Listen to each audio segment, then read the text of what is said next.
الحمد لله وحده والصلاة والسلام على من لا نبي بعده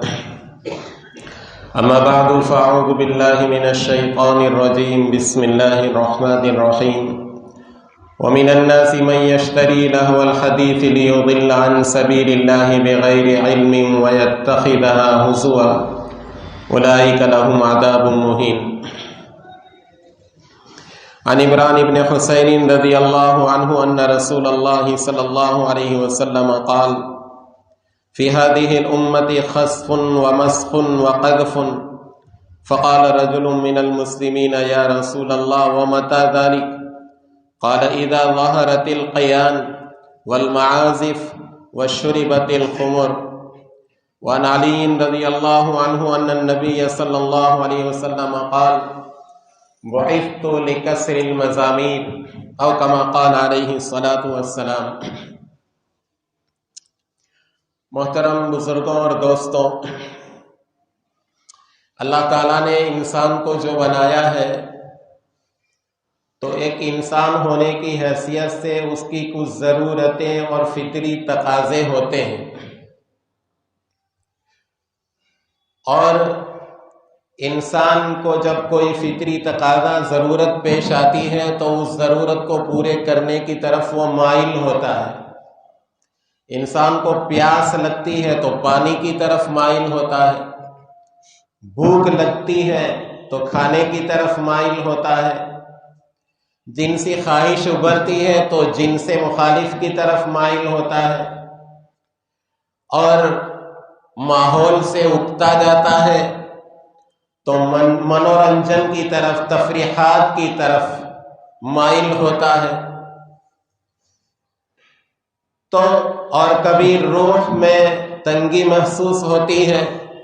تو اللہ کے ذکر، اللہ کی یاد کی طرف مائل ہوتا ہے. اب جو فطری تقاضے ہیں انسان کے، ان فطری تقاضوں کو پورا کرنے کے اندر کیا آیا انسان بالکل آزاد ہے کہ اپنی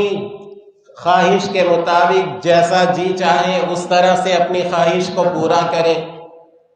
کہ مثلا مجھے بھوک لگی ہے تو کیا میں اس میں آزاد ہوں کہ میں کچھ بھی کھا لوں اور کسی بھی طریقے سے کھا لوں؟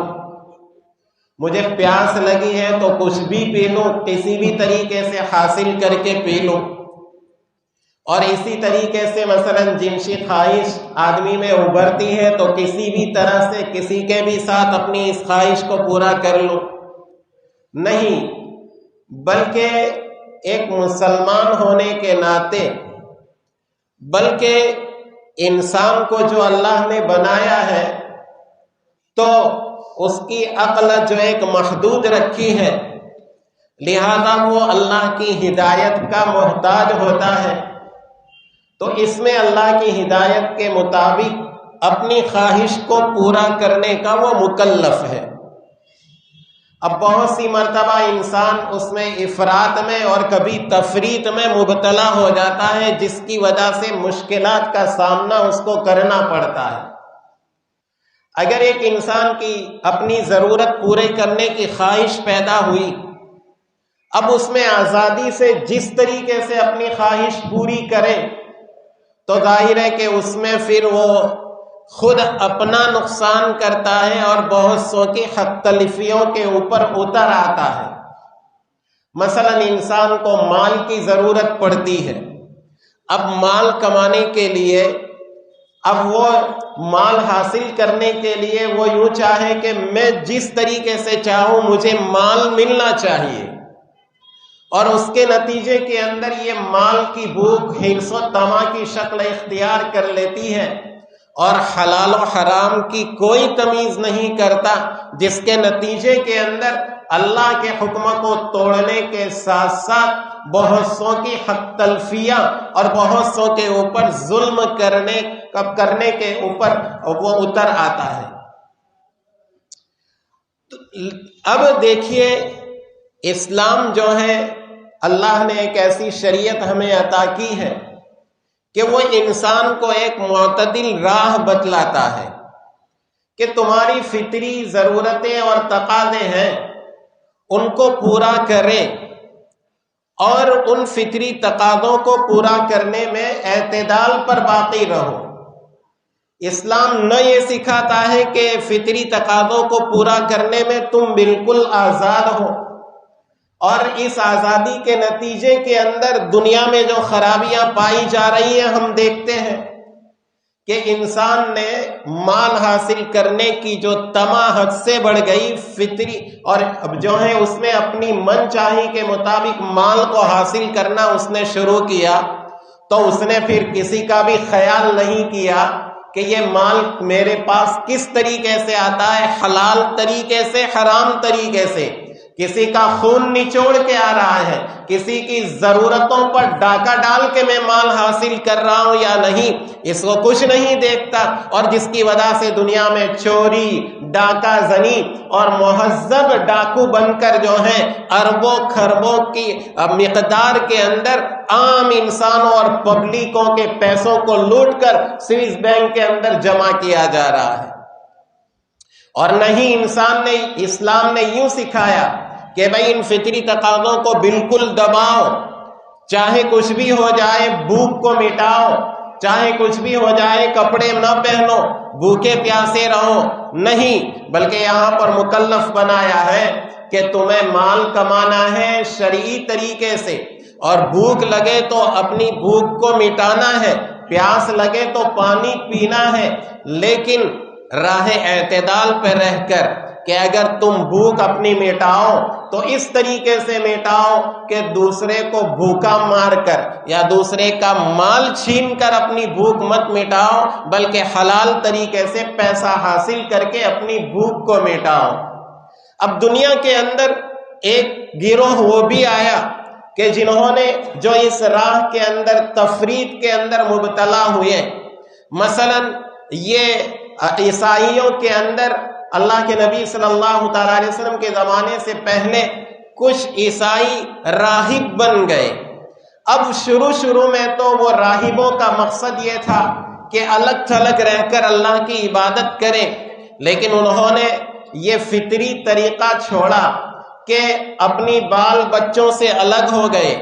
بیوی بچوں کے کوئی حقوق ادا نہ کرے، معاشرے کے کوئی حقوق ادا نہ کرے، رشتہ داروں کے کسی قسم کے حقوق کو ادا نہ کرے، عام پبلک سے الگ تھلگ رہ جانا،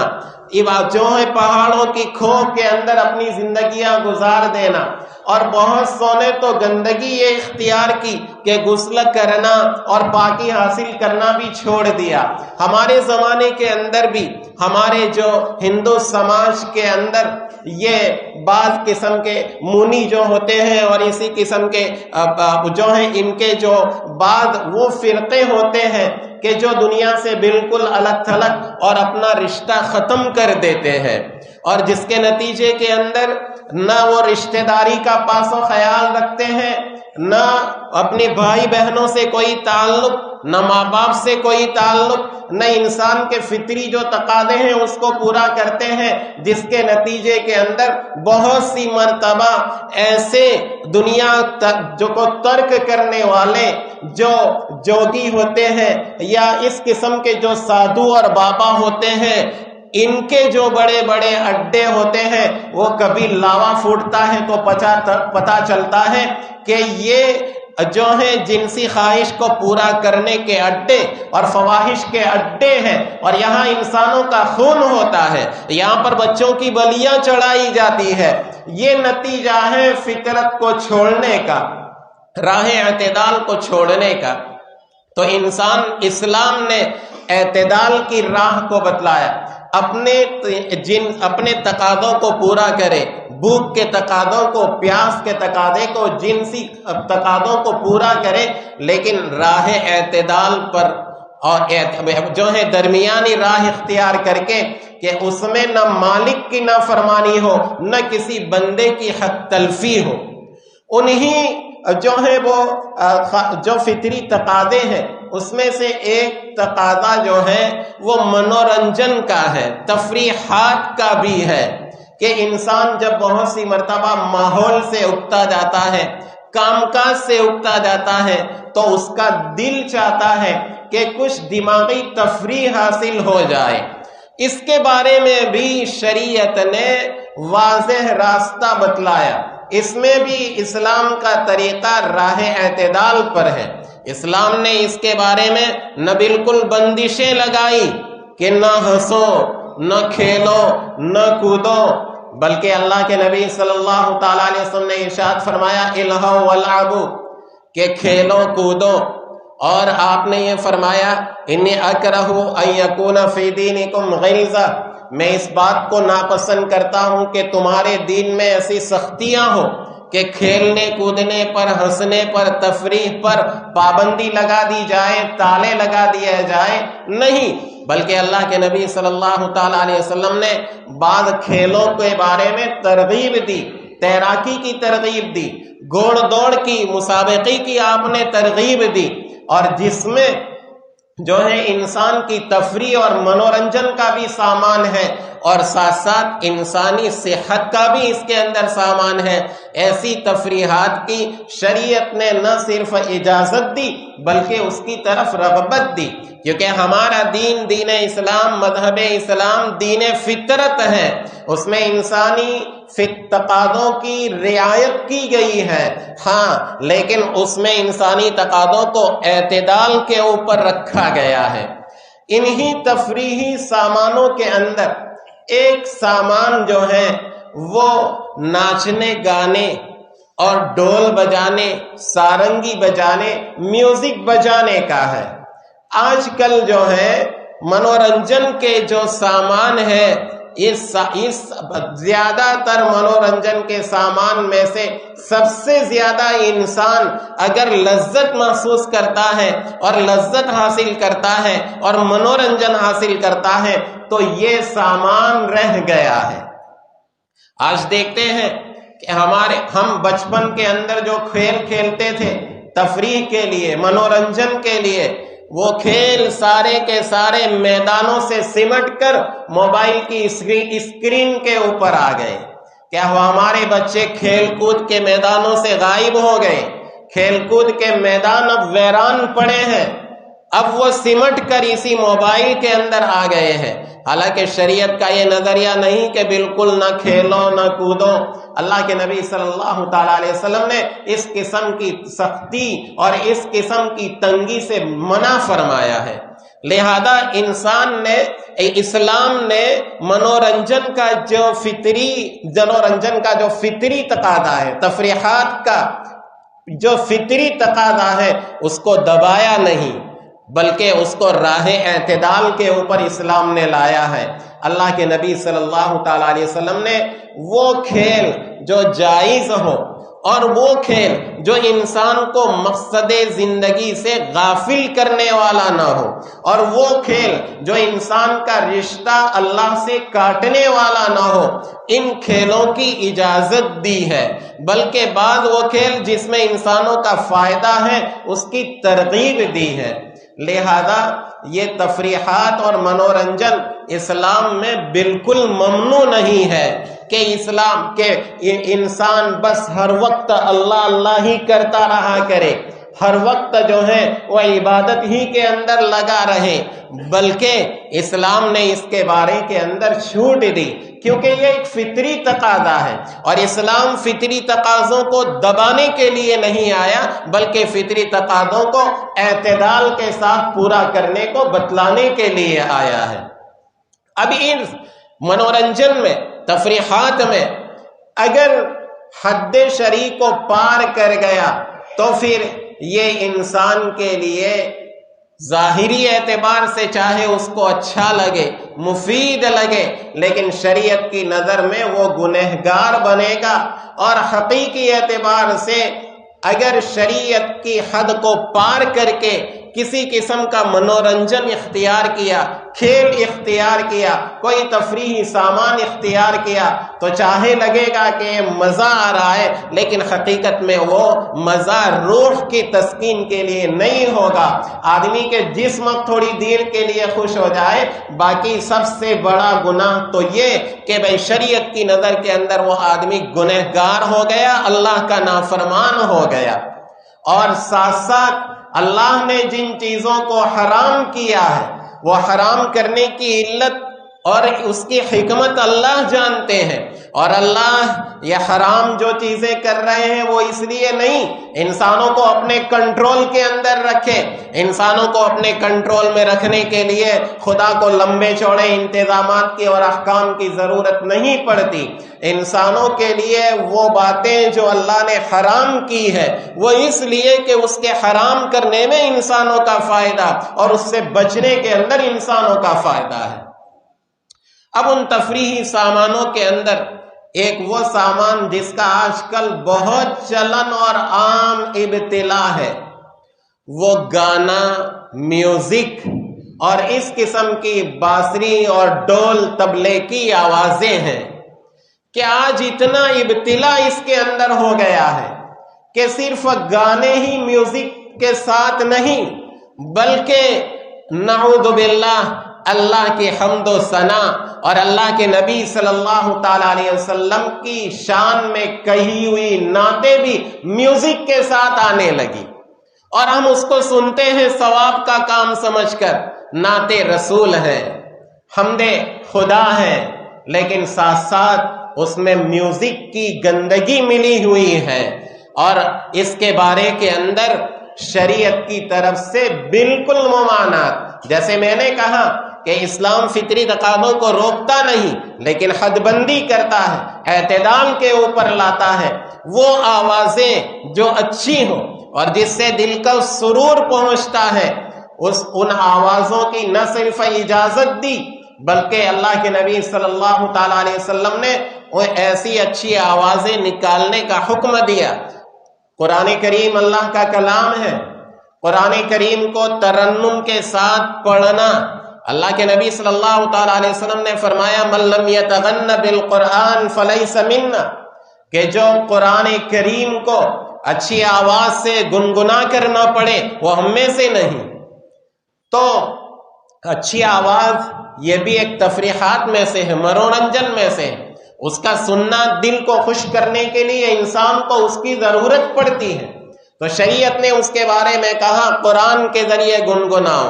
اچھی آواز میں اللہ کی حمدیں پڑھو، اچھی آواز میں اللہ کے نبی صلی اللہ تعالی علیہ وسلم کی نعتیں پڑھو، اچھی آواز میں اچھے کلام پڑھو۔ آدمی کی اپنی بیوی ہے اور وہ اچھی طریقے سے حمد و ثنا پڑھ سکتی ہے، نعت پڑھ سکتی ہے۔ اپنی بیوی کی آواز اپنے لیے فتنہ اور سطر نہیں، اپنی بیوی کو کہہ سکتا ہے کچھ سناؤ، اور اس سے سننے کے اندر جو ہے حمد و ثنا سننے کے اندر ثواب ملے گا۔ لیکن پرائی عورتوں کی گانے کی آوازیں، میوزک کی آوازیں اور بانسری کی آوازیں، ڈول طبلوں کی آوازیں، اس کے بارے میں سخت وعیدیں آئی ہیں۔ قرآن کریم کی جو آیت میں نے آپ کے سامنے پڑھی، وَمِنَ النَّاسِ مَن يَشْتَرِي لَهْوَ الْحَدِيثِ لِيُضِلَّ عَن سَبِيلِ اللَّهِ بِغَيْرِ عِلْمٍ وَيَتَّخِذَهَا هُزُوًا أُولَٰئِكَ لَهُمْ عَذَابٌ مُّهِينٌ، کہ بعض لوگ وہ ہیں کہ جو لہو کی باتوں کے خریدار بنتے ہیں تاکہ دوسروں کو راہ خدا سے بھٹکائے اور قرآن کو مذاق ٹھہراتے ہیں، ایسوں کے لیے ذلت کا عذاب ہے۔ یہ نذر بن حارث کے بارے میں آیت نازل ہوئی، وہ جو ہے اگلی حضور اکرم صلی اللہ تعالی علیہ وسلم جن کو کفار کو قرآن سناتے تھے، وہ اس کے مقابلے میں دیکھتا کہ کوئی اسلام کی طرف مائل ہو رہا ہے، یہ کتابیں پڑھنے کے لیے دیتا، یہ افسانے پڑھنے کے لیے دیتا کہ قرآن سے یہ بہتر۔ بعض روایتوں میں آتا ہے اس نے ایک باندی خریدی تھی جو گانے والی تھی، مغنیہ تھی، اور لوگ جو قرآن کو سنتے ان کو کہتا یہ باندی کی آواز کو سنو۔ اللہ نے اس کے لیے بڑی سخت وعید ارشاد فرمائی کہ ایسوں کے لیے ذلت کا عذاب ہے۔ یہ میوزک کا گانے کا سننا، اللہ کے نبی صلی اللہ تعالیٰ علیہ وسلم کی جو حدیث میں نے پڑھی، اللہ کے نبی صلی اللہ تعالیٰ علیہ وسلم فرماتے ہیں کہ آخری زمانے کے اندر زمین میں دسنے کا عذاب ہوگا، پتھروں کی بارش جو ہے وہ ہوگی، چہروں کا جو ہے سوروں اور خنزیروں کی شکل میں بدل جانا ہوگا۔ نبی صحابہ کرام نے عرض کیا اے اللہ کے رسول صلی اللہ علیہ وسلم یہ کب ہوگا؟ آپ صلی اللہ تعالیٰ علیہ وسلم نے ارشاد فرمایا کہ جب گانے والیوں کی کثرت ہو جائے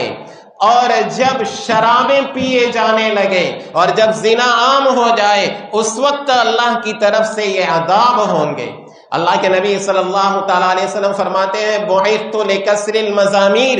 کہ یہ مزمار اور گانوں کے آلات کو ختم کرنے کے لیے میں مبعوث ہوا ہوں۔ آج اس کے اندر امت میں عام ابتلا ہے، موبائل کے اندر معمولی سی کلپ بھی میوزک کے بغیر نہیں آتی، اور یہ ٹک ٹاک ہے اور اس جیسے دوسرے جو ایپلیکیشن ہے اس کے اندر جو لڑکے اور لڑکیاں اپنی کلپیں بناتے ہیں، معمولی سے ویڈیو جو ہیں وہ بناتے ہیں، ظاہر ہے کہ اس میں کوئی بھی ویڈیو ایسا گانے سے خالی نہیں ہوتا، اور معمولی سا واقعہ بھی ذکر کرتے ہیں تو وہ اس سے خالی نہیں ہوتا۔ ہمارے گھروں کی عورتیں، بعض گھروں کی عورتیں نعوذ باللہ کھانا پکاتے پکاتے تسبیح پڑھنے کے بجائے، نعت اور حمد کو سننے کے بجائے گانوں کی آواز سے مسرور ہو کر اور اس سے مست ہو کر کھانا پکاتی ہے۔ ظاہر ہے جس کا سننا اور جس کا گانا وہ سب حرام، اللہ پاک نے اس پر وعید ارشاد فرمائی، اور حضور اکرم صلی اللہ تعالی علیہ وسلم نے اس کے بارے میں سخت ارشادات ارشاد فرمائے کہ اس کی وجہ سے آخرت میں تو عذاب ہے ہی۔ ایک حدیث میں آتا ہے کہ گانا سننے کا جو عادی ہوگا قیامت میں اس کے کان میں پگھلایا ہوا شیشہ ڈالا جائے گا، معمولی سی مچھر چلا جائے، معمولی سا ہم بے چین ہو جاتے ہیں، انہی کانوں میں پگھلا ہوا رانگا شیشہ ڈالا جائے، کیا حال ہوگا۔ اللہ پاک ہم سب کی حفاظت فرمائے۔ لہذا یہ میوزک اور یہ گانے جو اس کا عام رواج ہو چلا ہے، اس سے ہمیں خود کو بھی اپنے آپ کو بچانا ہے۔ اصل میں جو چیز بہت عام ہو جاتی ہے تو پھر دھیرے دھیرے اس کی قباحت بھی دلوں سے نکل جاتی ہے۔ میوزک والا رنگ رکھ دیا، کیا بات ہو گئی۔ حضرت نافع رضی اللہ رحمت اللہ علیہ حضرت عبداللہ ابن عمر رضی اللہ تعالیٰ عنہ کے ساتھ تھے، سفر کے اندر ایک گانے کی بانسری بجانے کی آواز آئی۔ حضرت عبداللہ ابن عمر رضی اللہ تعالیٰ عنہ نے کانوں میں انگلیاں ٹھونس دی اور پھر دور چلے گئے راستے سے ایک طرف۔ حضرت نافع چونکہ چھوٹے بچے تھے، پوچھا اب آواز آ رہی ہے؟ کہاں آ رہی ہے؟ پھر تھوڑی دیر بعد پوچھا آواز آ رہی ہے؟ کہاں نہیں آ رہے۔ پھر کانوں سے انگلیوں کو نکالا۔ یہ تقویٰ تھا صحابہ کرام کا۔ پھر حضرت عبداللہ ابن عمر رضی اللہ تعالیٰ عنہ فرماتے ہیں میں نے اللہ کے رسول صلی اللہ علیہ وسلم کو اسی طرح سے کرتے ہوئے سنا۔ اگر بے اختیاری طور پر کان میں آواز گانے کی پڑ گئی تو آدمی مکلف نہیں ہوگا کانوں میں انگلیاں ڈال دے، لیکن اختیار سے اس کو نہ سنے، لذت حاصل نہ کرے۔ اگرچہ تقوی کی بات تو یہی ہے کہ اگر کانوں میں انگلیاں ڈال سکتا ہے تو ڈال دے، لیکن کوئی اور بجا رہا ہے، اب بج رہا ہے،